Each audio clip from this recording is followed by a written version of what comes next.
நம்ம கிச்சனில் இன்றைக்கி ஒரு ஹெல்த்தியான ஒரு ரெசிபி தான் பண்ண போகிறோம். அதுவும் பச்சரிசி மாவு வச்சு தான் பண்ண போகிறோம். வாங்க அது என்ன ரெசிபி எப்படி பண்ணலாம் அப்படிங்கிறத பார்க்கலாம். பச்சரிசி மாவு ஒரு 200 கிராம் மாவு எடுத்திருக்கேன். அதை ஒரு பவுலுக்கு மாற்றிக்கலாம்.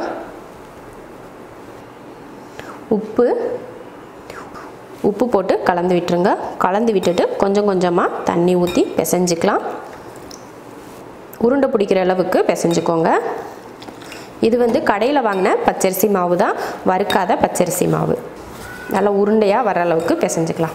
சப்பாத்திக்கு எப்படி மாவு பிசைவோ அது மாதிரி பிசைஞ்சுக்கோங்க. இப்படி ஒரு உருண்டை எடுத்து பார்த்து கையில் உருண்டை பிடிச்சி பாருங்கள், வருதான்னு. வந்துச்சுன்னா கரெக்டாக இருக்குன்னு அர்த்தம். ரொம்ப தண்ணியாலாம் பிசைஞ்சிடாதீங்க, இந்த அளவுக்கு பிசைஞ்சால் போதும்.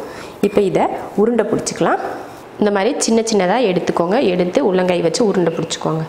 இந்த மாதிரி உருண்டை பிடிச்சி ஒரு பாத்திரத்தில் மாற்றி வச்சுக்கோங்க. உருண்டை பிடிச்சிக்கோங்க, இல்லைன்னா நீட்டமாக இருக்கிற மாதிரி கூட நீங்கள் செஞ்சுக்கலாம். இந்த மாதிரி கூட போட்டுக்கலாம், இல்லை உருண்டையாக போடுறதுனாலும் போட்டுக்கலாம்.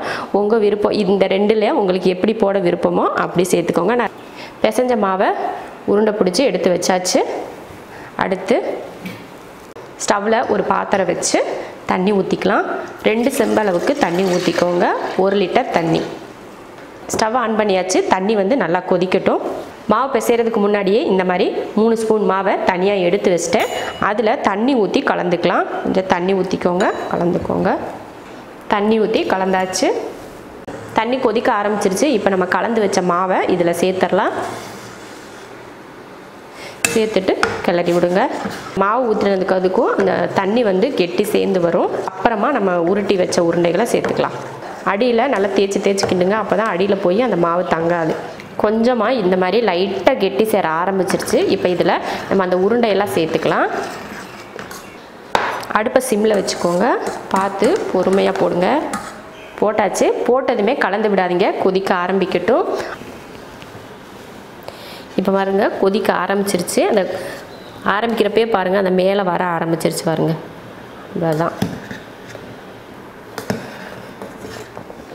இதில் கொஞ்சமாக உப்பு சேர்த்துக்கோங்க, லைட்டாக சேர்த்துக்கோங்க. அப்போ தான் நம்ம வந்து இனிப்பு போடுறப்ப அந்த இனிப்போட டேஸ்ட் வந்து கொஞ்சம் தூக்கலாக தெரியும். அதனால் கொஞ்சமாக உப்பு சேர்த்துக்கோங்க. கிட்டத்தட்ட இப்போ ஒரு 5 நிமிஷத்துக்கிட்ட இந்த உருண்டையை வேக வச்சுருக்கோம். அது வெந்துருச்சான்னு பார்த்துடலாம். இந்த உருண்டை வந்து உள்ளேலாம் நல்லா வெந்திருக்கு. 2 ஏலக்காயும் கொஞ்சம் சுக்கையும் தட்டி வச்சுருக்கேன், அதையும் சேர்த்துக்கலாம். 1/4 கிலோ வெல்லத்தை இந்த மாதிரி பொடி பண்ணி வச்சுருக்கேன், அதையும் சேர்த்துக்கிட்டேன். 1/4 கிலோ வெல்லம், இல்லைன்னா 250 கிராம் வெல்லம், இல்லைன்னா 300 கிராம் கூட நீங்கள் சேர்த்துக்கலாம். இதுக்கு வந்து நம்ம பாகெல்லாம் காய்ச்சி ஊற்ற தேவையில்லை. ஏன்னா இது தண்ணியாக தானே இருக்குது. அதனால் அதில் கல் எதுனா இருந்தால் கூட அடியில் போய் தங்கிக்கும். நம்ம மேலாப்பில் தானே ஊற்றி குடிப்போம், அதனால் இதுக்கு தேவையில்லை. வெல்லம் போட்டு வெல்லம் நல்லா கரைஞ்சிருச்சு பாருங்கள். இப்போ இறக்குறதுக்கு டைம் ஆயிடுச்சு. இப்போ அடுப்பை ஆஃப் பண்ணிக்கிடுவோம். ஆஃப் பண்ணிவிட்டு நம்ம கையில் ஒரு கைப்பிடி அளவுக்கு தேங்காய் துருவல் சேர்த்துக்கலாம். சாயங்கால நேரத்தில் இது போல் வீட்டில் எல்லாருக்கும் செஞ்சு கொடுங்க. ரொம்ப ரொம்ப நல்லது. டீ காஃபி சாயங்கால நேரம் குடிக்கிறத விட்டுட்டு இதை ரெகுலராக குடிக்கிற பழக்கமாக கூட வச்சுக்கலாம்.